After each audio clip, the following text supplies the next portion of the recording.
எதுக்கு இவ்வளோ குழப்பங்கள்? ஒருத்தரை பற்றி அவதூறு பரப்புறதா இருக்கட்டும். இப்போ நான் வந்து ஒரு கட்சிக்கு எனக்கு மட்டுமே தெரிஞ்சு இன்டர்னலாக வந்து ஒரு கட்சிக்கு சப்போர்ட் பண்ணுறேன். இந்த கேமே வந்து டோட்டலாக மாறுது.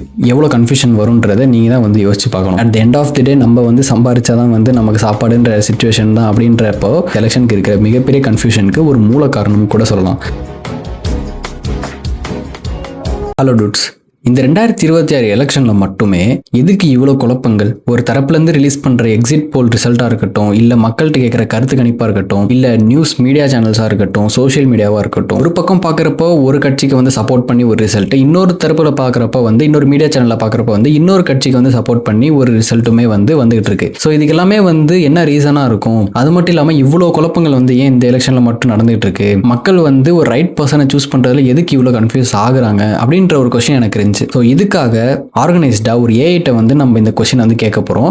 ஸோ அது வந்து எந்த அளவுக்கு வந்து டீட்டெயில்டாக டேட்டாவை வச்சு செக்ஷன் பை செக்ஷனாக வந்து என்னென்ன ப்ராப்ளம்ஸ் இதுக்கு, என்னென்ன ரீசன் இதனால் கன்ஃபியூஷன்ஸ் வருது அப்படின்றத நம்ம கேட்டு என்ன ரிசல்ட்ன்றதை பார்க்க போகிறோம். ஃபஸ்ட்டு அவன் சொல்லியிருக்கிறது என்னன்னு பார்த்தீங்கன்னா, சோஷியல் மீடியாவுக்கும் ரியாலிட்டிக்கும் இருக்கிற கேப். சோஷியல் மீடியாவில் வந்து நீங்கள் இப்போ போகிறீங்க, ஒரு கட்சிக்கு சப்போர்ட் பண்ணி ஒரு ரீல் வருது அப்படின்னா, நீங்கள் அப்படியே வந்து இன்னொரு பக்கம் போனீங்கன்னா இன்னொரு கட்சிக்கு சப்போர்ட் பண்ணி ரீல் வரும். அதை பார்த்துட்டு நீங்கள் வந்து கிரவுண்ட் ரியாலிட்டியில் பார்த்தீங்க அப்படின்னா, இல்லை நார்மலாக ஒரு பர்சன்ட்டை போய் நீங்கள் யாருக்கு ஓட் பண்ண போறீங்க அப்படின்னு கேட்டீங்க அப்படின்னா அவங்க சொல்ற கட்சி வந்து வேற பேரா இருக்கும். ஸோ உங்களுக்கு டிஃபரன்ஸ் புரியுதா? அது மட்டும் இல்லாமல் ஒருத்தரை பற்றி அவதூறு பரப்புறதா இருக்கட்டும், அதை பற்றி நீங்கள் வந்து நேரில் ஒருத்தட்ட கருத்து கேட்கறதா இருக்கட்டும், ஸோ ரெண்டையுமே கம்பேர் பண்ணி பார்க்குறப்போ டோட்டலாக டிஃப்ரெண்டாக இருக்கும். ஸோ இது வந்து ஒரு மிகப்பெரிய கன்ஃபியூஷனை வந்து கிரியேட் பண்ணும் அப்படின்னு வந்து சொல்லுது. ரெண்டாவது விஷயம், சைலண்ட் ஓட்டர் எக்ஸ்ப்ளோஷன். இது வந்து பெரிய தியரி அந்த மாதிரிலாம் ஒன்றும் கிடையாது. இப்போ நான் வந்து ஒரு கட்சிக்கு எனக்கு மட்டுமே தெரிஞ்சு இன்டர்னலாக வந்து ஒரு கட்சிக்கு சப்போர்ட் பண்ணுறேன். ஆனால் அதை வந்து வெளியே சொன்னால் எங்க நம்மளை பற்றி வந்து தப்பாக நினச்சிருவாங்களோ, இல்லை வந்து நம்ம குடும்பத்தில் இருக்கிறவங்க வந்து நம்மளை எதிர்ப்பாங்களோ, இல்லை வந்து சோஷியல் மீடியாலேயோ வேற எது இடத்துலையோ வந்து நம்ம ட்ரோல் செய்யப்படுவோமோ அப்படின்ற ப்ரெஷர்னால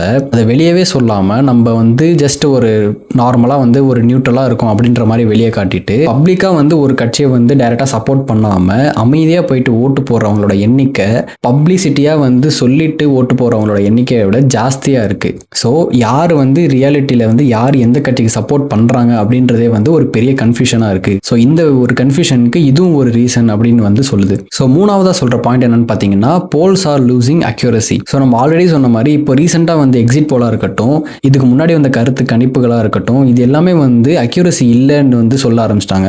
ஸோ இதுக்கு என்னதான் வந்து இதுக்கு முன்னாடி வந்து கரெக்டாக வந்து சொல்லியிருந்தாலுமே, அக்யூரசி இருந்திருந்தாலுமே இப்போ வந்து மேபி வந்து ஸ்ட்ரகிள் ஆகலாம் அப்படின்னு வந்து சொல்ல ஆரம்பிச்சிட்டாங்க.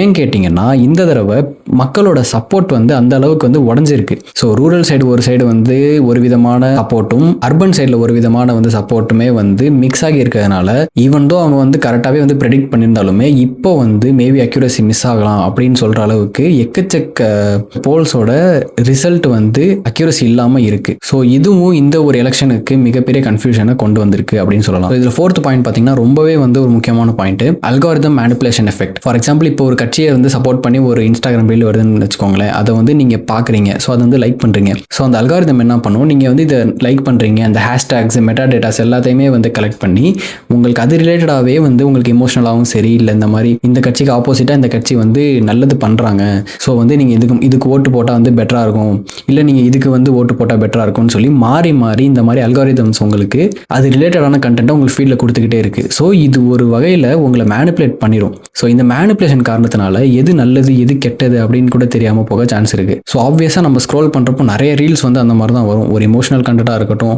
இல்லை ஒரு பார்ட்டியை சப்போர்ட் பண்ணுற, இல்லை ஒரு பார்ட்டியை வந்து சப்போர்ட் பண்ணி வர ஒரு மாசான எடிட்டாக இருக்கட்டும், இது எல்லாத்தையுமே சேர்த்து பார்த்தீங்கன்னா உங்களுக்கு நல்லாவே புரியும். ஸோ இந்த கன்ஃபியூஷனுமே வந்து இந்த தேர்தலுக்கான ஒரு மிகப்பெரிய கன்ஃபியூஷன் உருவாக்குறதுக்கு ஒரு கீ ஃபேக்டராக இருக்கும் அப்படின்னு வந்து இந்த பாயிண்ட் வந்து சொல்லுது. ஸோ அஞ்சாவது பாயிண்டாக இது சொல்கிறது என்னன்னு பார்த்தீங்கன்னா, too many power centres. So power சென்டர்னு அது மென்ஷன் பண்ணுறது எதுன்னு பார்த்தீங்கன்னா, ஸோ இதுக்கு முன்னாடி இருந்த ரூலிங் பவராக இருக்கட்டும், இதுக்கு முன்னாடி இருந்த கட்சிகளாக இருக்கட்டும், அதிக டாமினண்ட்டாக இருந்த கட்சிகளை வந்து இந்த பாயிண்ட் வந்து கவர் பண்ணுது. எப்படின்னு பார்த்தீங்கன்னா, இதுக்கு முன்னாடி வந்து ஃபார் எக்ஸாம்பிள் 21 எலெக்ஷனாக இருக்கட்டும், அதுக்கு முன்னாடி நடந்த எலெக்ஷனாக இருக்கட்டும், மேஜராக வந்து 2 பார்ட்டி வந்து இருந்தாங்க.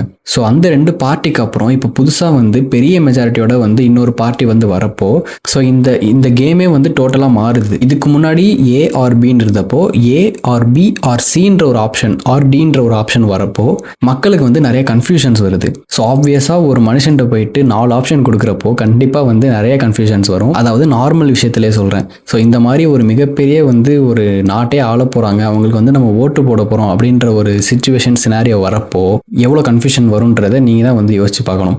ஸோ இதுவுமே வந்து ஒரு கீ ஃபேக்டராக இந்த 26 எலெக்ஷனுக்கு வந்து இதில் நடக்கிற கன்ஃபியூஷன்ஸ்க்கு வந்து ஒரு கீ ஃபேக்டராக இருக்குது. ஸோ கன்க்ளூஷனுக்கு வருவோம். ஒரு ஃபைனல் வேர்டிக்டாக வந்து என்ன சொல்லுது அப்படின்னா, இதுக்கு முன்னாடி ஒர்க் ஆன விஷயம்லாம் வந்து இந்த தடவை ஒர்க் ஆகணும்னு அவசியம் கிடையாது. எதுக்கு சொல்கிறேன் அப்படின்னா, இதுக்கு முன்னாடி இருந்த ஸ்ட்ராட்டஜிஸும் சரி, இதுக்கு முன்னாடி இருந்த டேட்டாஸும் சரி, இல்லை இதுக்கு முன்னாடி இருந்த கருத்து கணிப்புகளுமே வந்து சரி, இப்போ வந்து ஒர்க் ஆகணுன்ற அவசியம் கிடையாது. Point number 1. இதுவே வந்து மிகப்பெரிய கன்ஃபியூஷனை கிரியேட் பண்ணும். ஸோ அந்த மாதிரி ஒர்க் ஆகணும்னா இந்த தடவை எப்படி ஒர்க் ஆகும், இல்லை எப்படி வந்து ரிசல்ட் வரப்போகுது அப்படின்ற ஒரு கொஷின் மார்க் தான் இந்த தடவை இருக்கிற 26 எலெக்ஷனுக்கு இருக்கிற மிகப்பெரிய கன்ஃபியூஷனுக்கு ஒரு மூல காரணம் கூட சொல்லலாம். ஸோ இதுக்கு முன்னாடி கணிச்சிட்டு வந்தவங்களால இப்போ வந்து சரியாக கணிக்க முடியல. ஏன்னா வந்து இந்த மாதிரி ஒரு கிரவுண்ட் ரியாலிட்டியாக இருக்கட்டும் சரி, இந்த சைலண்ட் ஓட்டர்ஸாக இருக்கட்டும் சரி, இந்த இன்ஸ்டாகிராம் மேனிப்புலேஷன் சோஷியல் மீடியா மேனிப்புலேஷனாக இருக்கட்டும் சரி, அது மட்டும் இல்லாமல் இப்போ இருக்கிற ஜென்சி ஓட்டர்ஸாக இருக்கட்டும் அண்ட் லேடி சப்போர்ட்டாக இருக்கட்டும், இதுதான் வந்து மேஜராக வந்து ரோல் பிளே பண்ணும் அப்படின்னு வேற சொல்கிறாங்க.